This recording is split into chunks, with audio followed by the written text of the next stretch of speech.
Mais qu'est-ce qu'on dit, qu'est-ce qu'on se dit plus quand on est séparés? Est où la limite entre ma vie privée, ce que je dois dire à mon ex, qu'est-ce que je dois lui parler juste des enfants? Est-ce que je lui parle un peu de ma situation personnelle? Bref, aujourd'hui, c'est de ça qu'on se parle. Allô à toi qui m'écoutes! Merci d'avoir choisi mon podcast Corsé, le podcast qui parle de coparentalité. Même si c'est parfois corsé, c'est pas si sorcier d'arriver à mieux communiquer avec ton coparent. Que tu sois en couple ou séparé, ou une autre forme de coparentalité, ou que tu travailles dans l'aide aux familles, Corsé risque de te donner des pistes pour améliorer ton quotidien dans ta famille.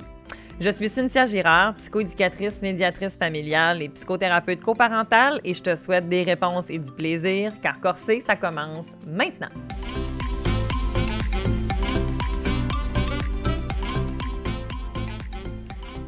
Alors, qu'on soit ensemble, qu'on soit séparés, on s'entend que faut se parler de nos enfants. Quand on se sépare, bien, on n'a pas vraiment le choix de continuer à se parler. En fait, les études nous ont même démontré que nos enfants peuvent aller moins bien, peuvent avoir des difficultés plus grandes quand on constate que les parents ne se parlent pas. Donc, on a tout intérêt à garder une communication entre les deux parents. La chose, par exemple, que des fois, on me demande souvent dans mon bureau, c'est « OK, je vais parler de mes enfants, mais parler de moi, par exemple, ben là, ça, je pense que ça fait partie de ma vie privée, l'autre n'a pas besoin de le savoir. » En effet, vous n'avez pas tort. Sauf que la chose qu'on doit se demander, c'est est-ce que ça a un impact sur ton enfant? Si la question c'est oui, ben l'autre parent devrait être au courant. Pas de tout, pas de l'ensemble des détails. Il n'y a pas non plus à avoir ta permission nécessairement non plus. L'objectif, c'est de lui transmettre l'information. Pas juste de lui dropper un sac, voici, et voilà, tu n'as rien à dire. Non, parce que chacun de nos actions peut avoir des conséquences chez l'autre et dans mon environnement. Alors, il faut que je sois capable d'assumer ça aussi. Alors, comment on va envelopper, comment on va nommer, comment on va transmettre cette information-là, ça aussi, c'est important. Mais la chose est que quand ton enfant arrive chez l'autre, c'est pas son rôle d'annoncer à son autre parent ce qui t'arrive dans ta propre vie. En plus, bien entendu, quand les parents, ça se passe bien, c'est fluide, c'est convivial, on est séparés, ça va bien, nos deuils sont faits, on n'a plus de rancœur, tout est beau, on a passé à un autre appel. Les enfants sont fluides habituellement aussi dans les discussions, puis probablement que dans ce temps-là, vous allez vous parler de toute façon. Tu sais, vous allez vous transmettre l'information. Il y en a même qui vont continuer à faire des activités ensemble, à aller souper ensemble. Donc, ce qui t'arrive dans ta vie, l'autre, il va le savoir.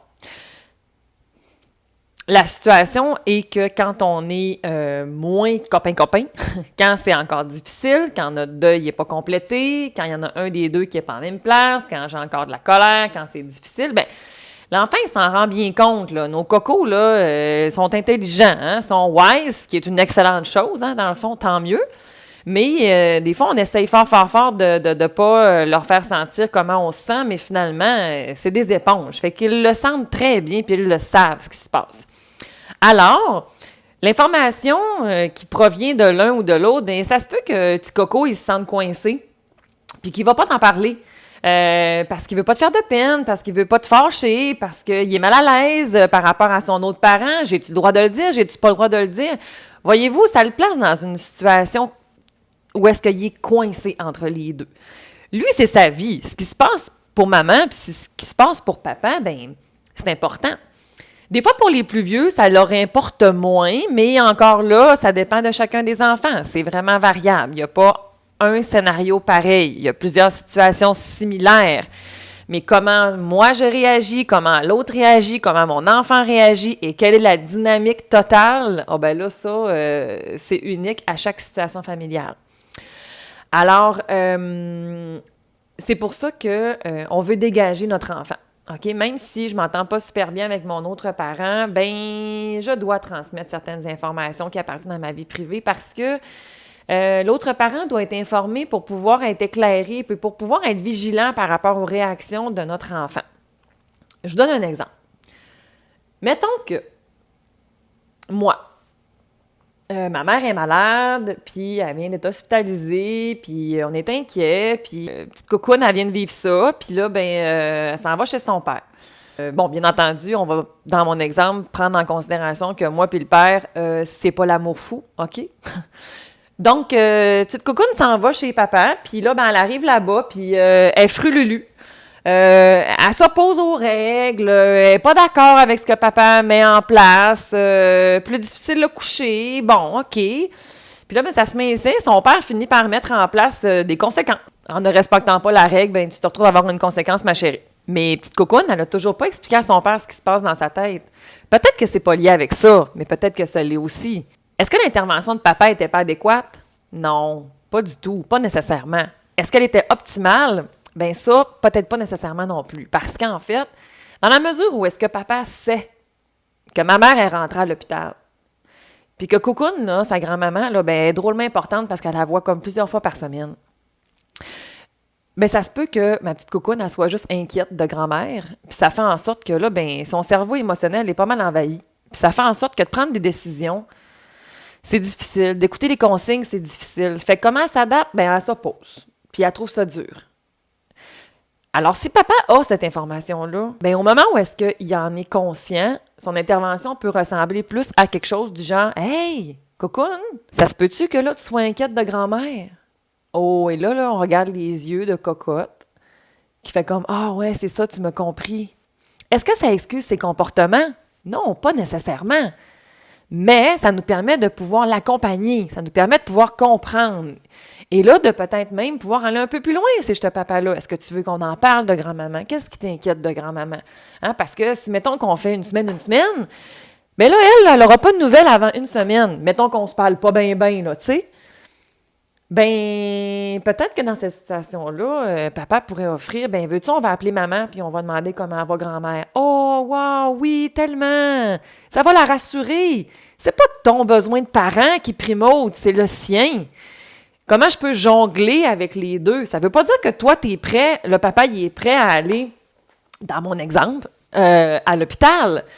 Mais peut-être que on va appeler maman pour savoir comment va grand-mère. Dans d'autres situations aussi, ce qui peut être important, c'est que ça se peut même qu'il y a certaines décisions qu'une fois que les parents se l'ont transmises, ils vont se demander ensemble comment on l'annonce à notre enfant maintenant. Est-ce qu'on lui dit ensemble? Est-ce qu'on va manger au resto puis on en parle? Est-ce qu'on va... je m'en viens chez toi puis on en parle? Fait que dans ma situation, mettons que c'était pas l'amour fou, mais on est quand même capable de se voir. Quand je m'en vais porter Cocoon chez son père, on prend quelques temps, on prend un petit jus de fruits, puis on est en train de discuter, puis on regarde que, écoute, pour la prochaine semaine, quand tu vas t'ennuyer de grand-mère, c'est possible que tu puisses venir me trouver, puis on peut aller à l'hôpital. Parce que papa, il veut toujours pas nécessairement aller à l'hôpital. Mettons, c'est sa limite à lui. Bon, pas de trouble, c'est bien correct. Puis que parce que pour X, Y raison, elle peut dormir un peu plus chez maman pour cette semaine-là. Ça veut pas dire que c'est notre nouveau modèle de garde, mais on peut-tu s'adapter dans cette situation-là, même si c'est pas l'amour fou? Alors, si je reviens à ma question du départ, qu'est-ce qu'on se dit, qu'est-ce qu'on se dit pas? Est-ce que c'est important de partager des éléments de notre vie privée? La réponse, c'est oui, quand ça a un impact chez mon enfant. Maintenant, on va se demander comment je dis ça à l'autre, dans le fond, parce que oui, le but, c'est pas d'avoir la permission de l'autre parent. Toutefois, je vais lui donner... C'est quoi de donner une information? Tantôt, j'ai dit, on va pas drop it un sac comme ça. On va lui donner des informations. On va lui donner un délai raisonnable aussi, dans le meilleur des mondes, quand c'est possible, quand délai il y a. Pourquoi? Pour lui permettre de s'organiser si on a besoin. Par exemple, mettons le déménagement. Si je déménage, c'est pertinent que j'aille du temps, tu sais. Ça, on en reparlera dans une prochaine capsule peut-être. Ça va arriver souvent que je vais vous dire ça. On en reparle dans une prochaine capsule. Parce qu'on pourrait tellement te parler de plein d'affaires, mais bref. Je reviens à mon sujet principal. Donc, dans certaines situations, c'est important de donner des délais pour que l'autre puisse s'organiser ou puisse juste aussi digérer. Tu sais, si mettons que je t'apprends que, je sais pas, moi, je m'envoie j'ai un nouveau conjoint, j'ai un nouveau partenaire, puis ça fait pas vraiment ton affaire, puis que ta petite cocotte, elle s'en vient genre dans 20 minutes, est-ce que je vais être vraiment disponible pour accueillir ma fille? ben peut-être moins, tu sais. Fait que c'est quoi le délai? Tu sais, avoir un délai pour que le parent puisse personnellement vivre ce qu'il a à vivre par rapport à ça. Ça veut pas dire qu'il a le droit de te partager son accord ou son désaccord. Ça lui appartient, ce bout-là. Tu sais, ça, moi, je conseille pas nécessairement. Tu sais, vis ce que tu as à vivre avec d'autres personnes que ton coparent, c'est difficile. Fait que tu sois d'accord ou pas avec le fait qu'il y a une nouvelle union, ben il n'y a pas à avoir cette information-là. Parle-en avec ton ami que tu n'es pas d'accord, mais l'autre parent, il n'est pas obligé de le savoir. Par contre, il y a des informations qui sont pertinentes à savoir. Le parent qui annonce une nouvelle ou qui va donner une information, ben je vais donner l'information qui concerne l'autre parent. Donc, tout changement potentiel que ça pourrait avoir. Exemple, je vais changer d'emploi. Je t'avise tout simplement parce que ça se peut que je sois plus stressée, puis ça se peut que Timinou, elle réagisse plus. En tout cas, bref, qu'elle t'en parle. Fait que, tu sais, inquiète-toi pas, tu sais, ma situation financière. Bref, that's it.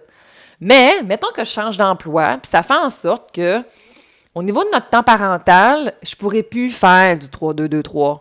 Oups! Ah ben là, c'est important qu'on en parle.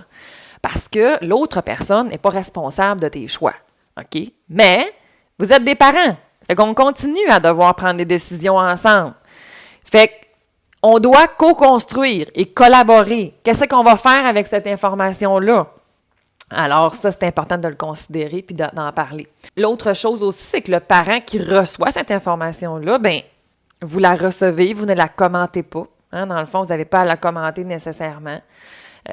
Si c'est pour être constructif ou agréable, d'accord. Mais les commentaires négatifs, on se les garde. Hein? Dans le fond, on ne tombe pas dans le jugement ou on ne tombe pas dans le non-respect.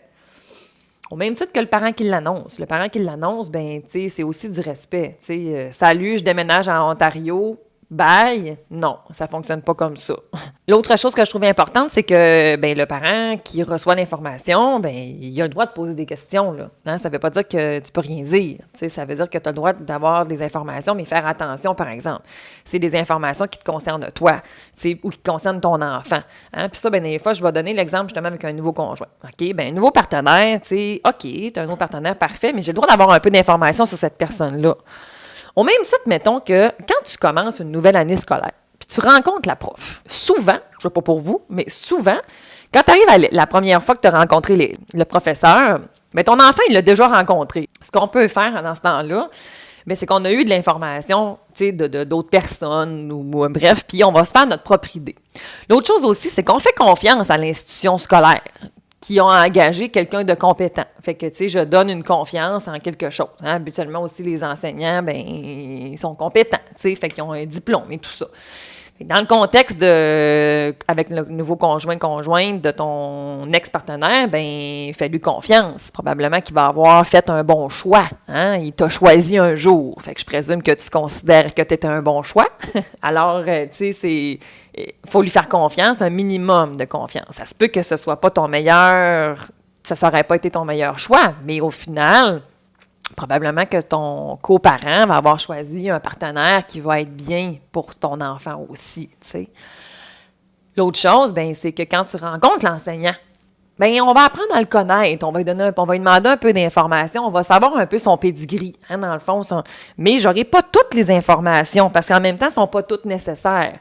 Donc, avec le nouveau conjointe de ton ex-partenaire, ben, c'est un peu la même affaire. Tu peux avoir un peu d'informations, mais il va falloir que tu te gardes une réserve puis que tu vas vivre l'expérience aussi. Parce que même si tu as entendu dire que la prof, c'est une ci puis c'est une ça, puis que toi, pendant ton année, donc ben wow, ben c'est ça qui compte, non? Alors, faites attention à ce que vous entendez aussi des fois des autres. Vivez votre expérience. Je ne sais pas pour vous, mais moi, mettons, quand je regarde un film au cinéma, je regarde jamais les commentaires. Ça ne m'intéresse pas. Moi, ce que tu penses du film, ben, je vais me faire ma propre idée, tu sais. Finalement, ben, vous allez vivre des expériences avec cette personne-là aussi, peut-être plus par procuration ou de façon indirecte, quand c'est votre enfant qui va vous ramener des informations, mais fait que vous allez voir, est-ce qu'elle amène du bon à mon enfant ou est-ce qu'elle amène du pas bon à mon enfant, tu sais. Puis là, mais quand vous ne jugez pas ça comme étant bon, quand vous êtes inquiet, quand vous avez des doutes, il faut faire attention, puis on en reparlera dans une prochaine capsule, dans un prochain épisode. Parce que là, se parler de la recomposition familiale du nouveau conjoint-conjointe, on pourrait en parler pendant des heures. Alors, le sujet principal ici était de se transmettre de l'information concernant notre vie privée, où étaient nos limites, de quoi qu'on se parle. Alors, voilà, ça fait un peu le tour là, sur comment on va se transmettre cette information-là. Donc, on se donne un délai, on donne les informations qui sont pertinentes en lien avec l'autre parent, on donne de l'information un peu sur le sujet en question et on valide avec le parent s'il y a des questions et si on doit prendre des décisions, bien, on fixe un temps pour pouvoir discuter ensemble de ça. Fait que je vous donne en petite rafale, là, en fait, d'autres petits exemples que, ben ça, si ça t'arrive, l'autre parent devrait être informé, ça serait pertinent. Ça sera pas exhaustif, par contre, d'accord? Fait qu'une maladie, OK, une maladie importante, là, on s'entend pas un petit rhume, là, malgré que, bon, au moment où on enregistre, on est en pandémie mondiale, fait que, en ce moment, tout ce qui est petits symptômes, on s'en parle, mais bref, habituellement, une maladie qui va être vraiment plus importante, soit pour soi ou pour un membre proche de la famille, mais ça peut avoir un impact sur mon enfant, alors je vais aviser l'autre parent. Ensuite, bien, un décès. Dans le fond, un décès proche de soi ou de l'enfant, ça va être pertinent d'en parler pour pouvoir l'accompagner là-dedans. Un déménagement hors région ou un déménagement dans la même région. Un voyage à l'intérieur de la province ou un voyage à l'extérieur de la province ou du pays. Ça amène aussi plein d'autres choses, là, mais bref, on en parle. Un changement d'emploi, un nouveau partenaire, une séparation aussi, une grossesse. Ça a des changements, ça, pour petit coco. Un mariage. On le néglige, celui-là. Ça, c'est pertinent de le nommer. J'espère que ça leur a été aidant pour vous. J'espère que je n'ai pas été trop confrontante. Et si vous n'avez pas fait tout ce que j'ai mentionné là, ou que vous avez fait ça différemment, peu importe, le but, c'est pas de vous juger. Le but, c'est de vous donner de l'information, puis qu'à partir de maintenant, en ayant cette information-là, si ça amène des changements et que c'est plus positif pour vous, pour l'autre, et surtout pour votre coco, eh bien, tant mieux. Ce sera mission réussie pour moi. Eh bien voilà, c'est comme ça que se termine l'épisode d'aujourd'hui. J'espère que tu as apprécié. D'ailleurs, tu peux laisser un avis pour mieux faire connaître le podcast. Pour rien manquer, je t'invite à t'abonner à mon podcast et le suivre. Et si tu veux m'envoyer des idées de sujets, eh bien, je t'invite à le faire via mes réseaux sociaux Facebook, Instagram, Cynthia Girard, Psymed. En plus, tu vas pouvoir trouver plusieurs outils.